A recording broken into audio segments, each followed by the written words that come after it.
Hello mga bossing, mga madam. It's me again, ang inyong driver, sweet lover, vlogger. Good day sa buong mundo at magandang gabi dyan sa inyo sa Pilipinas. Happy kalayaan dyan sa inyo sa Pilipinas, mga bossing, mga madam. Bago po ang lahat, mga bossing, mga madam, please pakidalaw po ang aking YouTube channel, Eddie Makasilang po.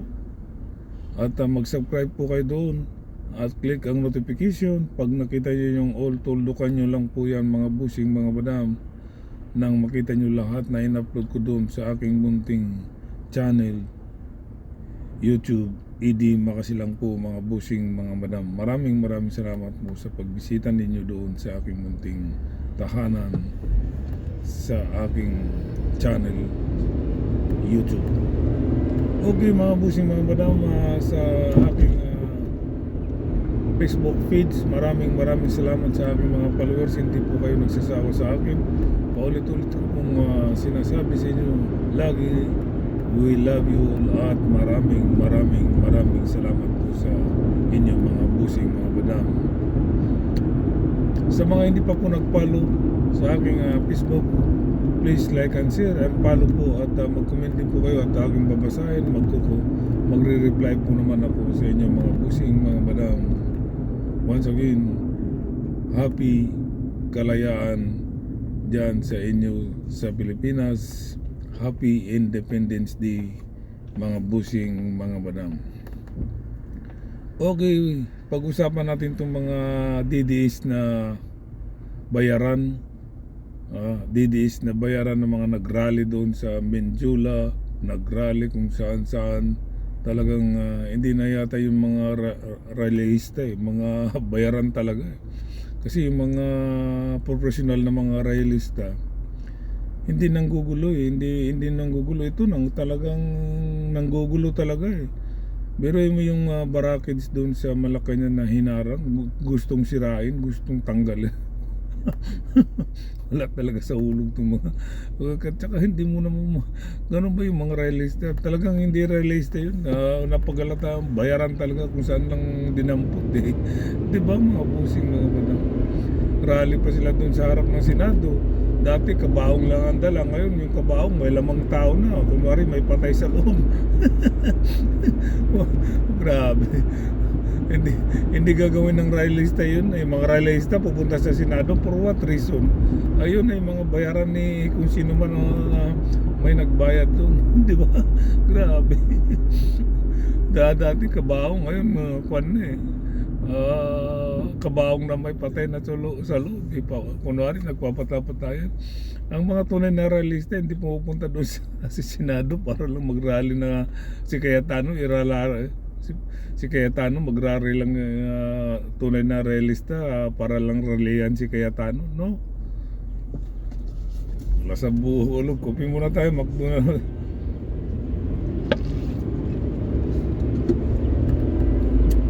Di ba mga bossing, mga madam? Rally talagang halatado mo talagang bayaran kasi mga kabataan pa wala talaga sa ulo. Pasalamat sila ang ating mahal na Pangulo, ang ating government under Marcos regime talagang pinapabayaan na sila. Sobra ang kalayaan nila, freedom of speech daw na sobra ang binigay ng mahal nating Pangulo, yung freedom nila pero wag lang silang lumabag sa sagad, kasi pag sagad na yung labag nila sa batas hindi na.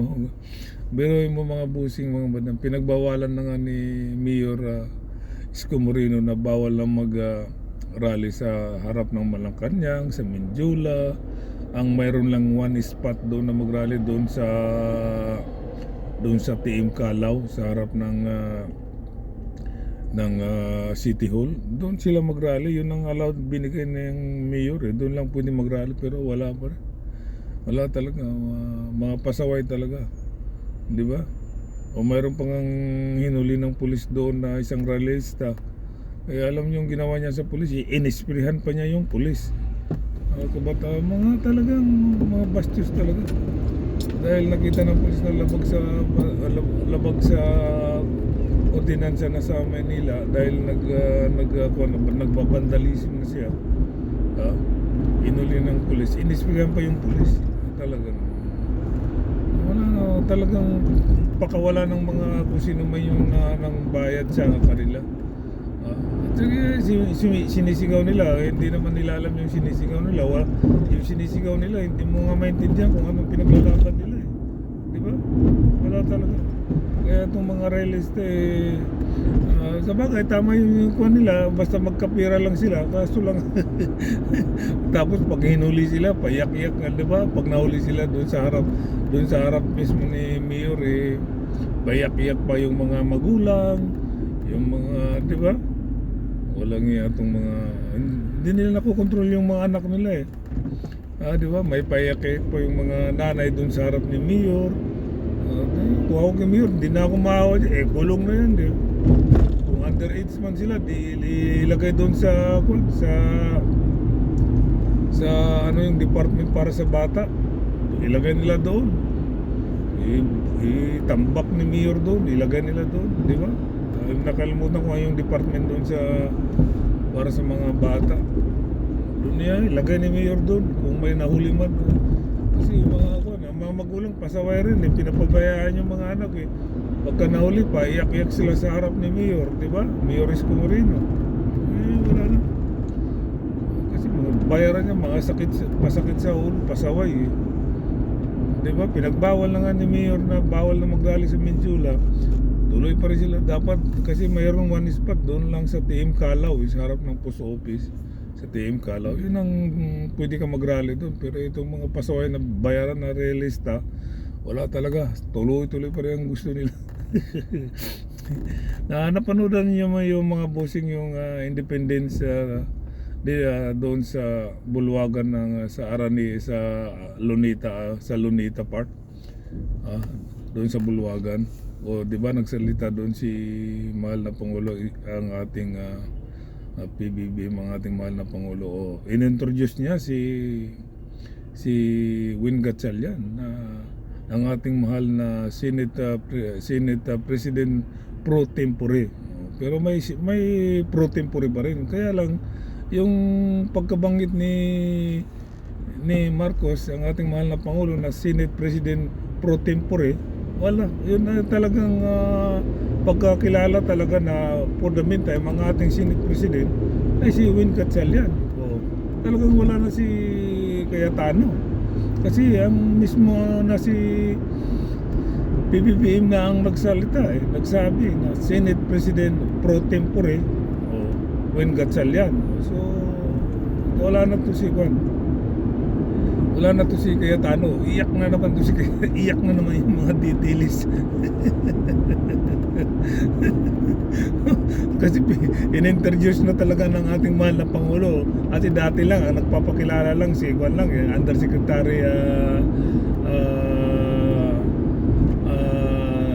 Claire Castro, di ba? Si Claire ang nagpapakilala na ang Senate President pro tempore ay si Win Gatchalian. Ito ngayon mismo sa bibig ng ating mahal na Pangulo, nanggaling sa kanya na Senate President pro tempore Win Gatchalian. Ayan, mga didilis, tumahimik na kayo. Gatchalian, Cayetano, tumahimik ka na. Wag mo nang ipilit mo yung sarili mo na ikaw pa rin ang Senate President. Kasi pagpasok, sigurado ako pagka bumalik ang season, wala ka na, tanggal ka na talaga. Kasi mayroon ng dalawa na umalis sa grupo mo kasi ang gulo-gulo mo bilang Senate President Cayetano, napakagulo mo sa halip na magtrabaho ka. Ngayon nakita namin kahapon, nakita ko yung padasal-dasal, nagluluhod-luhod ka pa, tapos yung mga ginagawa mo naman kabaliktaran sa ginagawa mo sa paluhod-luhod mo sa Diyos. Di pa busing mga madam, talagang hindi maganda ng ginagawa ni Juan. Hindi ito magandang halimbawa to si Cayetano di ba?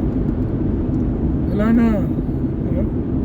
Talagang hindi ka na makakaupo sa impeachment Inday Sara. Hindi ka nang magja-judge. Ha? Si Win Gatchalian na. Dahil siya ang kinikilala ng ating mahal na Pangulo bilang Senate President pro tempore. O, di ba? Nasaan ka na ngayon? Wala na ka na. Kaya babay ka na kahit ano, dahil ang ating mahal na Pangulo mismo na ang nagsabi. Dati si Undersecretary Claire Castro nagsabi na mayroon ng Senate President na pro tempore. Ngayon hindi na. Ang mismo sa bibig na ng ating mahal na Pangulo nang galing, ha. Kaya Tano, ikaw wag mo nang feeling ikaw pa rin ng Senate President. Naiyak na naman itong mga didilis eh. Walang ginawa ko din ng gulo. Nagpapagulo dyan sa Pilipinas. Kasi hindi nila matanggap-tanggap talaga na wala na sila eh. Mga kung ano to sila eh, mga laos na eh. Di ba mga busing mga madam? Mga laos na, ha? Utak bulinaw pa. O, di ba? Kawawa itong mga didilis na to. Okay, hanggang dito na lang mga bossing mga madam. Maraming salamat po sa inyo. Once again, maraming salamat sa aking mga followers. We love you all. At sa mga hindi pa po nag-follow, please like and share. At mag-comment din po kayo at babasahin ko mamaya at nagre-reply po naman ako mga bossing mga madam. Once again, I love you all sa aking mga minamahal na followers. Bye-bye! Babu! Peace!